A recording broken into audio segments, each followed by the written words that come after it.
অনুব্রত মণ্ডলের নেতৃত্বে বোলপুরে তৃণমূল জেলা কমিটির বৈঠক, দলীয় শক্তি পুনরুদ্ধারের আভাস।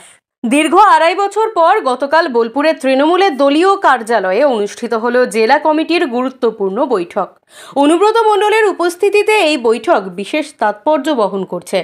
বৈঠকে জেলা সমস্ত সাংসদ, বিধায়ক, ব্লক সভাপতি, অঞ্চল সভাপতি এবং দলের অন্যান্য নেতাকর্মীরা অংশগ্রহণ করেছেন। অনুব্রত মণ্ডলের পৌরোহিত্যে পরিচালিত এই বৈঠকে উপস্থিত ছিলেন জেলা পরিষদের সভাধিপতি কাজল শেখ সহ কোর কমিটির শীর্ষ আধিকারিকরা। বৈঠকে আলোচনার মূল বিষয়বস্তু ছিল ১ জানুয়ারি তৃণমূল দলের প্রতিষ্ঠাতা দিবস উদযাপন এবং বিভিন্ন উন্নয়নমূলক প্রকল্পের পর্যালোচনা। বোলপুর থেকে নিজস্ব প্রতিনিধির রিপোর্ট, বীরভূমের খাস খবর।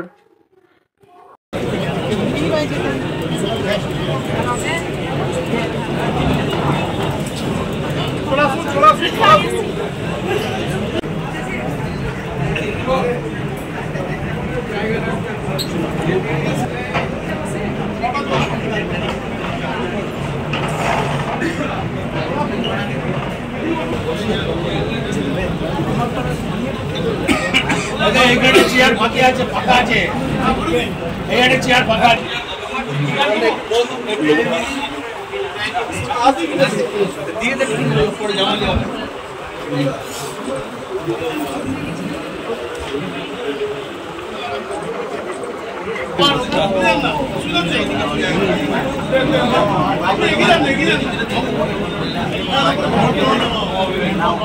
বৈঠকে সেখানে সবাই রাজি, মন্ত্রী ছিলেন, আশিস ব্যানার্জি ছিলেন এবং অল এমএলএরা ছিলেন, সভাধিপতি ছিলেন, সবাই ছিলেন।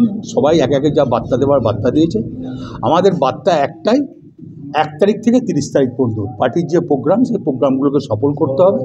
সেই তার প্লাস আমরা যেসব বুথে হেরে আছি, মন্ত্রী থেকে আমরা সবাই একই কথা বললাম, যেসব বুথে আমরা হেরে আছি, অঞ্চল president, block president, MLA plus আর পঞ্চায়েত সভাধিপতি, পঞ্চায়েতের প্রধান নিয়ে প্রত্যেকটি অঞ্চলে 10 জন করে বুথের লোককে ডেকে সেখানে বসে কেন হারলাম, কী জন্য হারলাম, বুথগুলো তার পরিচালনা প্রতিটা ব্লকে যে বুথে হেরে আছে। এটা কবে থেকে শুরু হচ্ছে দাদা? এটা মোটামুটি 30-এর পর শুরু হবে। কি পদ্ধতিতে সেগুলো রিকভার করা হবে? এমএলএরা দেখে নেবে, এমএলএরা যেখানে এমএলএ আছে তারা দেখে নেবে, তাদের টিম থাকবে।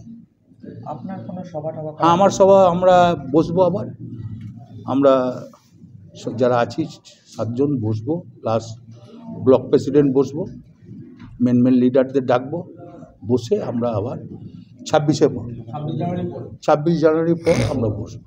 দাদা, শহরের বিভিন্ন শহরে যে ভোটের হার, হ্যাঁ, সেটা আমাদের 3টে শহরে হার আছে, রামপুরহাট, বোলপুর, সিউড়ি। এটা নিয়ে আমাদের আলোচনা চলছে। মানে দিন পর জেলা কমিটির বৈঠক, কর্মীরা কতটা উৎসাহিত?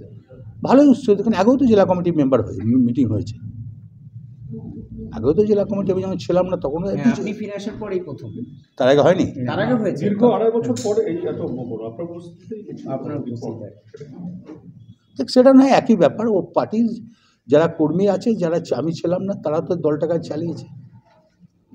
সেই স্বতঃস্ফূর্ততা আজকে কি সেই না, আমার বক্তব্য, আমি যখন ছিলাম না তারা তো দলের হালটা ধরেছে। স্বতঃস্ফূর্ত ছিল, সবারই ছিল। দীর্ঘদিন পর অনুব্রত মণ্ডলকে পাওয়াতে সবাই খুব খুশি এবং তারা অঙ্গীকার করেছে যে আমরা 11টা সিট বীরভূমে, বর্ধমানে 3টে সিট, 14টা সিটই জিতব।